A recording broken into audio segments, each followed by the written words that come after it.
যে অনেক মহিলা এসে বলবে, ভাবি আপা কি বলবো, আর আপনার ভাই এত কেয়ারিং, কি যে যত্ন করে আমারে, আমার দিক খুব খেয়াল রাখে, একটু সমস্যা হতে দেয় না, বাইরে গেলে একটু পর পর ফোন দিয়ে মেসেজ দিয়ে খবর নেয়।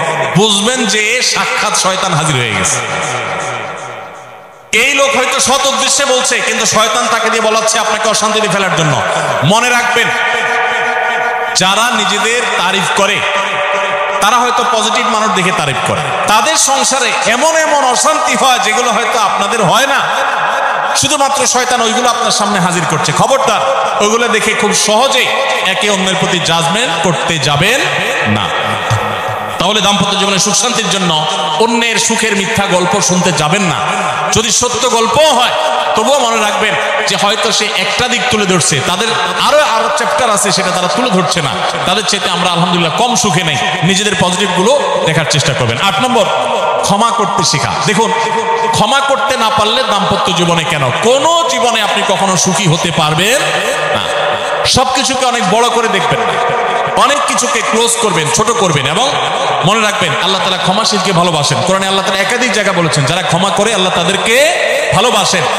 আপনি যদি বলেন যে কতবার ক্ষমা করব, যতবার আপনি আল্লাহর কাছে ক্ষমা আশা করেন, আপনি আপনার স্ত্রীকে, আপনি আপনার স্বামীকে, আপনার জীবন সঙ্গীকে, যে কোনো মানুষকে ততবার ক্ষমা করবেন। আপনি জীবনে একই পাপ কতবার করেন, আল্লাহ মাফ করবেন আশা করেন না, তাহলে আপনার আল্লাহর বান্দাকে কেন আপনি ক্ষমা করবেন না? বিধায় ক্ষমা করা এটা শিখতে হবে। কখনো কোনো ভুল হয়েছে বুঝতে পারলে পণ্ডিতি না করে সাথে সাথে ভুল স্বীকার করা জানতে হবে, যে হ্যাঁ এটা আমি ভুল করেছি। হ্যাঁ, এটা স্বীকার করলে সে একটু মাথায় উঠে যাবে, সে একটু লাই পেয়ে যাবে, পাক। কিন্তু এটা একটা ভালো গুণ, পরবর্তীতে এটাকে ব্যালেন্স করতে পারবেন অন্যভাবে। ভুল স্বীকার করবেন। মেয়েদের সাথে বিশেষ করে যখন ঝগড়াঝাটি হয়, কোনো কিছু হয়, মনে করেন ঝগড়া তুমুল আকারে চলে গেছে, এখন আপনার স্ত্রী আপনার মৃত্যুদণ্ড জারি করবেন, জাস্ট এটা বাকি আছে। এই টাইমটাতে আপনি যদি চান যে এই রাগের পারদকে পাতাল থেকে মুহূর্তের ভিতর, আমি আকাশ থেকে মুহূর্তের ভিতরে পাতালে নামায় আনবো, আগুনের সাথে সাথে পানি করব, একটা বুদ্ধি, একটা কাজ করবেন, সাথে সাথে পানি হয়ে যাবে। সেটা কি? এতক্ষণ যা তর্ক করছেন, এখন বলেন যে আসলে তুমি ঠিক বলছো, আমারটা ভুল, ব্যাস দেখবেন যে আগুন পানি হয়ে গেছে সাথে সাথে। তো ভুল স্বীকার করতে পারে, এটা শুধু স্বামীরা না, স্ত্রীদের ক্ষেত্রে একই কথা প্রযোজ্য। এটা অনেক বড় একটা গুণ। বিশেষ করে ক্ষমা করতে পারা। ক্ষমা করতে যারা পারে না তাদেরকে আল্লাহ ভালোবাসেন না। আল্লাহ তাআলা বলেছেন যে আল্লাহ তাআলা ক্ষমাশীল মানুষদেরকে ভালোবাসেন। বিধায় আমরা ক্ষমা করতে শিখবো ইনশাআল্লাহ। 9 নম্বর হলো, শয়তান যে সমস্ত জায়গাতে ধোঁকা দেয়, এই জায়গাগুলোকে ক্লিয়ার রাখা। যেমন একটা পয়েন্ট বলি, স্বামী স্ত্রীর মধ্যে কিছু কিছু জিনিস প্রাইভেট থাকতে পারে। আপনার স্ত্রী আপনার শ্বশুর বাড়িতে ফোনে কথা বলেছে, কি বলেছে, আম্মা তোমার সাথে কি বলেছে, তোমার আব্বা কি বলেছে, তোমার ভাই কি বলেছে, ব্যক্তিগত বিষয়গুলো খুব বেশি খোঁচাখুচি করে জানতে যাবেন না। এগুলো জানতে গেলে অশান্তি হবে। এবং অনেক সময় দেখা যেতে পারে কোনো কিছু দেখে আপনার সন্দেহ হয়েছে, তাহলে এটা পেটের ভিতর রাখবেন না।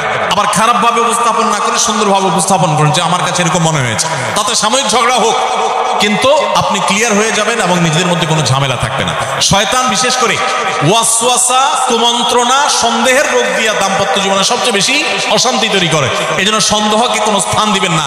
যখনই সন্দেহ আসবে বুঝবেন যে শয়তান এটা সৃষ্টি করছে। সর্বশেষ 10 নম্বর হলো, শাসন করার যদি কখনো দরকার হয়, স্বামী হোক আর স্ত্রী হোক বা সাধারণ মানুষের ক্ষেত্রে এটা প্রযোজ্য, রাগের মাথায় কখনো শাসন করবেন না। শাসন করতে হলে মাথা গরম হয়ে গেছে, একটু সবর করবেন, ঠান্ডা মাথায়, শীতল মাথায় তারপরে শাসন করবেন। যখন রাগ উঠছে তখন কিছু বলতে যাবেন না। আপনার রাগ উঠছে আজকে, আপনি নিয়ত করেন আগামী 24 ঘন্টা পর এটার আমি বিচার করব, একটা বিহিত করব, এটার আমি কিছু একটা করে ছাড়বো। 24 ঘন্টা টাইম নেন, ইনশাআল্লাহ আপনি নিশ্চিত থাকেন 24 ঘন্টা পর যদি আপনি এটা নিয়ে বসেন, তাহলে আপনার এই বসাটা অনেক বেশি হবে ন্যায়সঙ্গত। এটাতে কোনো প্রকার সীমালঙ্ঘন থাকবে না, রাগের চোটে অন্যায় আচরণ হবে না, জুলুম হবে না, বাড়াবাড়ি হবে না, যথাযথ শাসন হবে। যে কোনো মানুষের ক্ষেত্রে এটা প্রযোজ্য। আপনার একটা ছেলে এমন কোন অন্যায় কাজ করছে, আপনি এখন তাকে মাথা হট হয়ে গেছে, এখন শাসন করতে গেলে জুলুম হয়ে যেতে পারে। একটু সবর করেন, সময় নেন, দেখবেন রাগটা প্রশমিত হয়ে লেভেলে চলে আসছে। এরপর যদি শাসন করেন দেখবেন জুলুম হবে না। তো স্বামী স্ত্রী উভয়ের ক্ষেত্রে একই কথা প্রযোজ্য। ঝগড়া যখন করতে মন চায়, মেজাজ যখন গরম হয়, তখন না করে একটু পরে করেন। আমি সৌদি আরবে প্রবাসে যখন ছিলাম, আমি দেখেছি অনেক বাংলাদেশি ভাইরা, তখন নেটের এত বেশি প্রচলন ছিল না, তারা মোবাইলে একটার পর একটা কার্ড রিচার্জ করতো 50 রিয়াল 100 রিয়াল দিয়া। কেন? শুধুমাত্র বউয়ের সাথে ঝগড়া করার জন্য। কিসের জন্য? কারণ কথা বলতেছে, মনে করেন কোন একটা বিষয় নিয়ে তুমুল বিশ্বযুদ্ধ বেঁধে গেছে দুজনের, এখন এই পাশ থেকে ওই পাশ থেকে কথা চালাচালি ঝগড়াঝাটি চলতেছে, চিল্লানি চেঁচামেচি, হঠাৎ করে লাইন কেটে গেছে, ব্যালেন্স শেষ, দৌড় দিয়ে চলে গেছে দোকানে, এই তাড়াতাড়ি একটা কার্ড দেন ভাই, তাড়াতাড়ি রিচার্জ করতেছে। কেন? তাকে এখন কি করতে হবে? অসমাপ্ত ঝগড়ার সেকেন্ড ইনিংস শেষ করতে হবে। আবার কার্ড শেষ হয়ে যাচ্ছে, ইনিংস ঘোষণা হয়ে গেছে, আবার যায় সে কার্ড রিচার্জ করে থার্ড ইনিংসে ঝগড়া করছে। কত বড় বেকুব চিন্তা করে, কত বড় নির্বুদ্ধিতা। এই ঝগড়াটা স্বামী স্ত্রী দুই জায়গায় থাকেন, ফোনে যদি ঝগড়া হয়, আমি বুদ্ধি দেই যে ফোনটা যখনই দেখলেন যে ঝগড়া শুরু হয়ে গেছে, তখন সাথে সাথে মোবাইলটা অফ করে ফেলা, অফ করে 3 দিন মাত্র রাখেন, অন্য একটা নাম্বার বাটন ফোন দিয়ে আপাতত অফিসের কাজ কাম ছাড়েন, আর বইয়ের সাথে যোগাযোগের নাম্বারটা 3 দিনের জন্য বন্ধ রাখেন। 3 দিন পরে মোবাইলটা আস্তে করে ওপেন করেন। এবার নিয়তি করেন যে ঝগড়া এটাই হবে, পরে বলবেন দেখো তোমার সাথে ঝগড়া এখানে এই পর্যন্ত থামতেছে, আমরা এখান থেকে আবার শুরু করবো ইনশাল্লাহ 3 দিন পর। 3 দিনের বিরতি দিচ্ছি, যুদ্ধবিরতি।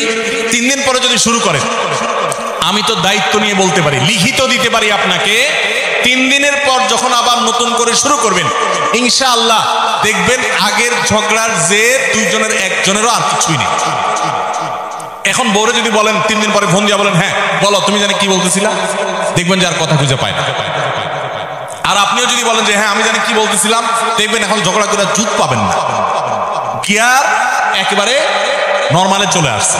এই জন্য ভাইরা, রাগ যখন হয় ওই টাইমটাতে ঝগড়াঝাটি করতে হয় না, তাহলে সেক্ষেত্রে দাম্পত্য জীবনে অশান্তি থেকে অনেকখানি বাঁচা যায়। যে ঠিক আছে আমরা ঝগড়া করবো, এই বিষয়ে আমরা এখন কথা বলবো না, কালকে কথা বলবো, একটু অপেক্ষা